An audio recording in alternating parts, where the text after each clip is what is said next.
এটা দেখেন, এটা দেখেন আপনার, এটা কিভাবে করেছে আমি জানি না,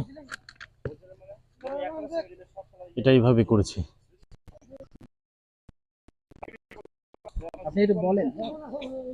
এই যে বিষয়টা যেখান থেকে পেয়েছি সেখান থেকে যে নেওয়া হয়েছে, এই দেখেন, এই যে দেখেন, এত সস্তাভাবে এগুলো খুলে যেতে পারে, এটা আসলে ধারণার বাইরে। আর এই রডগুলো দেখেন, এগুলো দেখে কি মনে হচ্ছে যে আসলে সদ্য নতুন বানানো, চিকন, দেখেই বোঝা যাচ্ছে যে দেখেন কত পুরনো, এবং সম্ভবত কারো ঘরের মধ্যে বা কোথাও ছিল হয়তো অন্য কোনো জায়গায়, সেই পিলারগুলো এখানে নিয়ে আসা হয়েছে।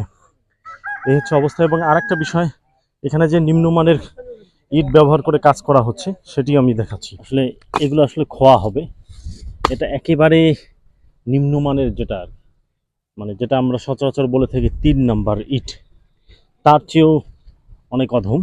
তো যাই হোক, এটা আসলে খোয়া হিসেবে ব্যবহার হবে। পুরো সিমেন্ট আছে,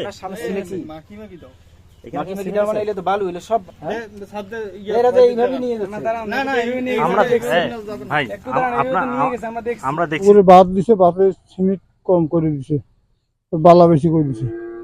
আচ্ছা আচ্ছা, আর কাজ কেমন হচ্ছে? কাজ বেশি ভালো হয়নি। আপনারা কিছু বলেননি ইঞ্জিনিয়ারকে? হ্যাঁ বলছি, এগুলো কাজ সিমেন্ট কম হয়েছে, তাও ওইরকম করে কাজ করি। খোয়াগুলো বেশি ভালো না, মিডিয়াম খোয়া, মানে কিছু নর্মাল ইটও ভাঙছে। পিলার গুলো যে কোথা থেকে আনছে জানেন কি? পিলার তো আনছে টলিজ কিছু, ওই লোকাল পিলার কিছু মিশাল দিছে। বিশাল। হুম।